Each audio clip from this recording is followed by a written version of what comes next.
Uh-oh. Hey, what's happening, Facebook world? What's up, We're live. There we go. Sorry, guys, I wasn't over to the page yet, but how you doing? We're live here with the amazing coach Frank Olinger of McKeel Academy over in Lakeland. Man, Lakeland has a little hotbed of wrestling here in the state of Florida, not just in the state, but in the country. They've got another great school and great program down there that is doing big things. This year, they were the 2021A D11 champs. They had 12 of their wrestlers go off to regionals, and they made it to the regional dual state championship. Or the state championship tournament. So that was awesome, and I'm sure big progress for you, Coach. How are you, man? Welcome. I'm honored to have you. Thanks so much for coming on.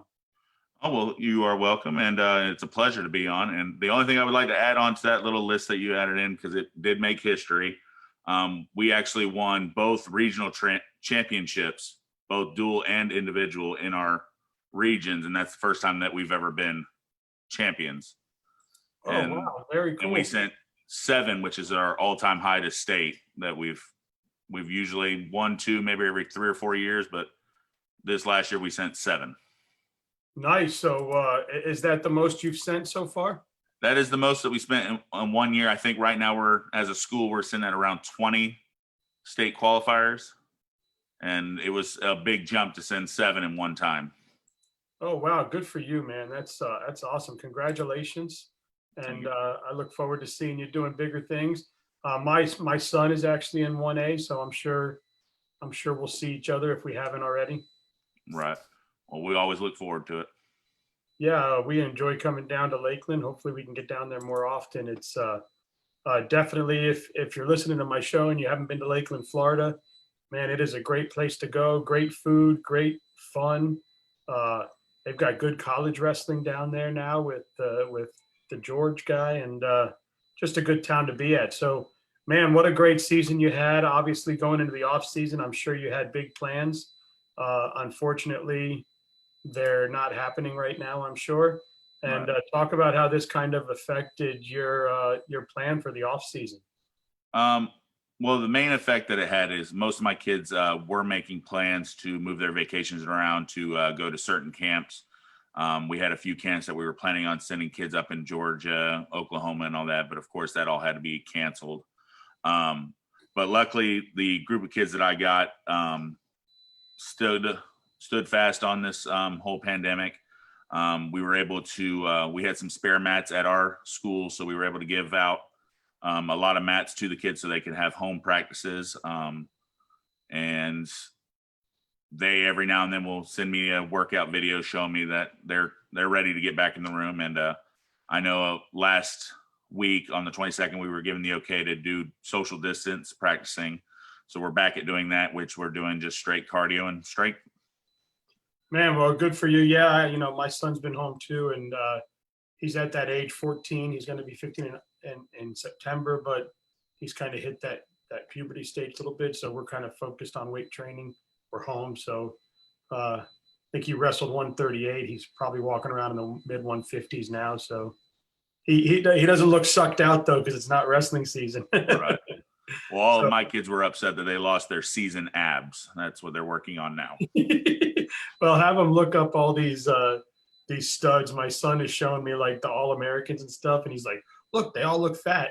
And I'm like, well, it's off season, right? Yeah, one of my seniors for this upcoming year, that's all he talks about is look how fat this wrestler's become. So funny. Did they all watch the matches last night?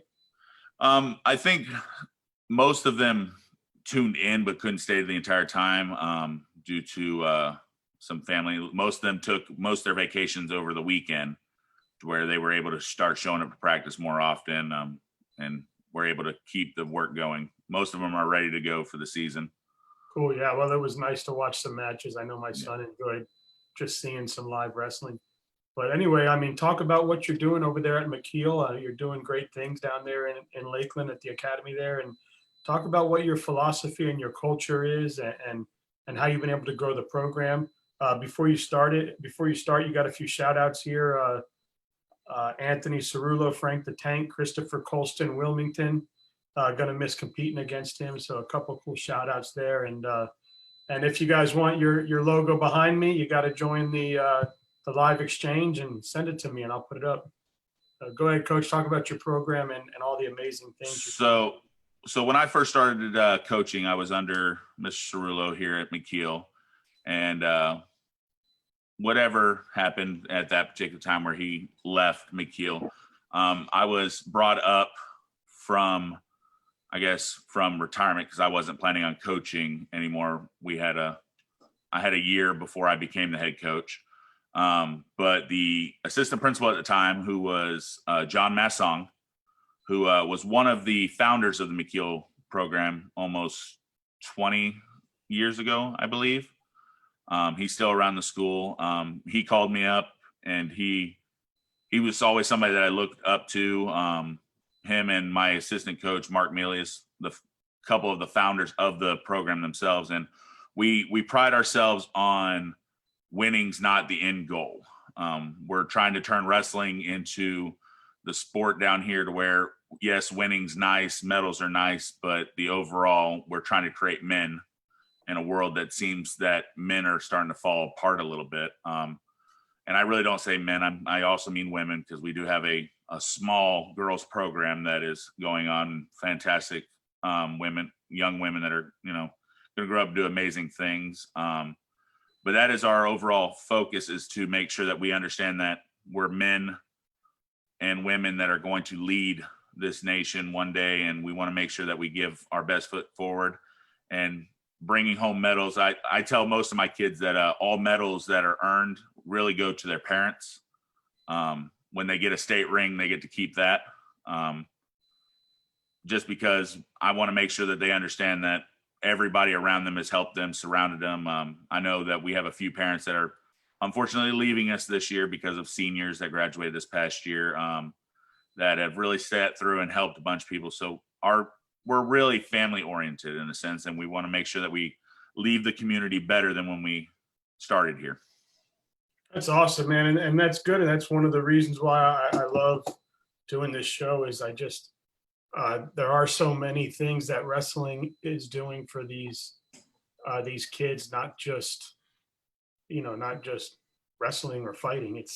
It's really teaching them things beyond that. And awesome, and good to hear about the girls. I know with them getting an opportunity to be sanctioned now, that's gonna, I'm sure, help your program grow. And my cat is to my right of me drinking my coffee right now. She must need some caffeine. Yeah. Well, on the girls, I know my girls are a little upset that they're sanctioned because they feel like when they go to wrestle girls, they don't want to hurt them. So they feel like the boys can get beat up a little bit more. Well, what's interesting is hey, knock it off. Sorry. So I spoke to three girls from up at Grandview. Mm-hmm. And two of them are from the state of Iowa. And maybe your girls can relate.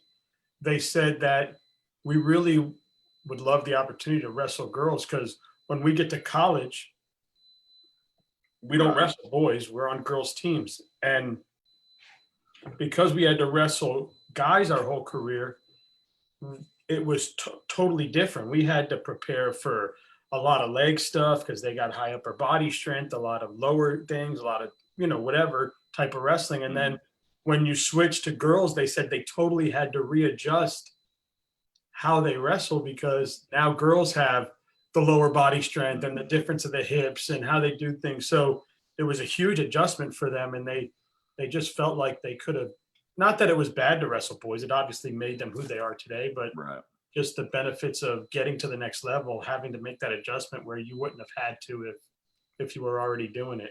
Yeah. And I think that they do have that mindset because they're starting to get to the point where they're wanting to get that drive to go to the girls' states and do all these girls only tournaments. And they're starting to understand that minute difference between the two of them. But they're going to be great wrestlers. I'm excited for this year. Yeah, you've got Sierra Davis. She's like, Coach. And then when we just spoke about that, she's like, oh, yeah, that's so true. which I'm sure I wish that some of the boys would realize that when they're wrestling these other boys that have the Yeah. huge upper body strength, and you're like, hey, go for the legs, go for the legs, go for the legs. And they're like, Right. no, I can out strengthen this, whatever. And then they get slammed. But Well, I had one instance before we had this down. We had a little club practice before everything shut down, and I had a newer kid come out and went to go wrestle one of the girls and thought he was going to be nice to her and all that. And I tried to warn him that he probably wouldn't do that because none of these boys are going to take nice on you. So you might as well go full out with the girl. And the girl did not like that he was going very soft. And it was a pretty 5-point throw. It was so pretty. I wish I would have videotaped it. He no longer, he's scared of wrestling girls now because they're meaner. well, So. Unfortunately, I'm sure they wrestle in the boys' room Yeah. like they've got something to prove. And talking to like the girls that are in their 20s now and coaching, they had to walk into a room and it was like nobody wanted to wrestle them, or parents were doing this or that. And now it's nice to hear that girls can walk into a room and just be another wrestler. And I think that's also part of the environment that we're creating here at McKeel. And I know some other schools are doing the same, that when Coach Dangle from Mulberry has almost the same philosophy, I feel that it's one big happy unit or family, if you will, that once you come in, you're part of here. As long as you stay, you're good. I know we did have a few girls that thought it was too rough they were, a couple girls that have never played a sport. They thought it was too rough for them, but they still come around and support the team, and they get that family atmosphere. And as long as we keep that going, our school will be one all big happy family. Man, that's cool. So I think these three questions kind of go into like one bigger question that you could talk about. But first of all, youth wrestling in Lakeland has, from what I'm seeing, just become huge, and it's doing big things. And then you've got the larger schools, the smaller schools, the public programs, the private programs. But what makes Lakeland wrestling so tough? I mean, you guys, I've learned from being on this platform. Obviously, we all knew who Blake Gibson was, right? I mean, if you don't, then even me, being wrestling retarded, knew who they were, right? Right. But to learn all the programs that you guys have in Lakeland and the youth programs, and with McKeel and everyone else, man, how have you guys been doing it out there in Lakeland? And I mean, how much have you seen it grow from youth wrestling to small and large schools and what you do? With schools like Lake Gibson, they've set a precedence on the whole county to where we have to kind of not live up to that standard, but try our hardest to get to it. Of course, I'm one that tries not to be like anybody else. I want to be special. Me too. But I know that it helped out that they were hosting these tournaments. Brandon was hosting them, not in Lakeland, but kids were starting to get familiar with it. I think here in Lakeland, we are getting a more positive feed when it comes to wrestling due to the people that we have coming in. I know that Mulberry, Kathleen, and some of my kids have actually went out into the community and got a few wrestlers that probably would have never wrestled. It's giving a good vibe to the sport. I know that this is my, I think, 5th year as head coach, or going into my 5th year as head coach. And I went from having 10 people barely my first year to this past year, I had 63 enrolled in youth program. And I'm hoping that if we can get, this pandemic over with, I can try to double those numbers again. And that is a boys and girls. And I think it's us being exclusive to just boys, how that whole mentality is going out the window is really opening up the eyes for a lot of kids to come out and enjoy the sport and see how amazing it is. That's awesome. Yeah, because I mean, we were talking off the air, and I spoke to you about all the Lakeland area schools that I've spoke to. Yeah, and then I mean, just what is it, west of you? You've got Brandon and Tampa Prep and all those schools, and then in Orlando, obviously with Lake Highland Prep and CFWA and the First Academy and all the schools that are out there. I mean, Osceola. So, man, it's just it's so easy. From Lakeland, you go 45 minutes either way, and you're in a hotbed. And I actually think that that's what's also helped our boom in youth wrestling, because we can now send kids to other programs to see the idea of what other programs offer. I know we have one of our seniors coming up for this next year. Guy Yodak has probably traveled the state more than I have, and I'm a truck driver. Yes, I love him. He is an amazing guy. Yeah. I met him like my first week of off season last year with my son, and we keep in touch. And he's a super, super, super nice guy. Yeah, and he goes above and beyond. He takes kids with him to all these different events or camps that we can go to. I know that he was thinking about trying to go to the Cozart one today or this week, I believe. And he's been trying to kids like that who are constantly trying to promote, because he's got kids that to themselves say that they're not going to be a good wrestler. They just want to do it for the exercise, but Right. constantly trying to build up. That's what Lakeland's about right there. We constantly are putting up the smaller guy, and the smaller guy realizing that he's better than what he thinks. Yeah, I know his son and my son got pretty close last year during Disney and during the CFWA. He was up there all the time, and Yeah. just what an awesome family. And I'm so happy when I see the success of he and his son. Just a really good guy. Well, that's awesome, man. And I'm so happy to hear that the program is growing and doing big things. And I've got some now. I know that you put some questions down that you wanted to talk about. Is there anything that I missed or that you wanted to put out there that maybe we haven't discussed? Well, I think the only thing I want to put out is to, I guess, promote the middle school program that's about to come up, to continue the success that we brought up today about the growth of Lakeland. I know Polk County is working on pretty hard to get a middle school kind of sanctioned, if you will, but not sanctioned event, to where we can start spreading it from the young kids and bringing it up there. And I think if we can continue that process, we get all the help from the coaches of our Polk County and even Lakeland, I'm pretty sure we can rival any state, city in this nation when it comes to wrestling. Yeah, I'm sure you got some. Well, I know you have some middle school studs in that area because I did the with Coach Nick Marcus. We did the middle school thing earlier when I started this, so that was fun. All right, man. Well, that being said, go middle school Lakeland, and I got some questions for you. Are you ready? 100%. All right, Frescoes or the Chop Shop? I'm 400 pounds, so it's all the same to me. So, Oh, but I'll have to go Frescoes. I like it. The Tampa Zoo or aquarium? My three nieces love the aquarium. We love going to see winter and all that, so we have to go to the aquarium.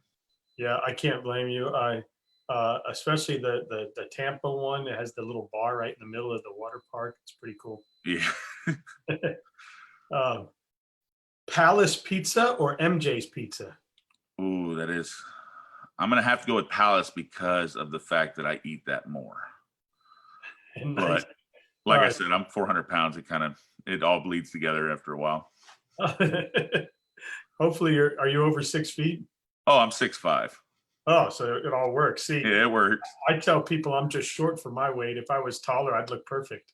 I just told everybody I'm just putting on extra weight so they don't have to wrestle me. I like it. All right, Dinosaur World or the Florida Air Museum?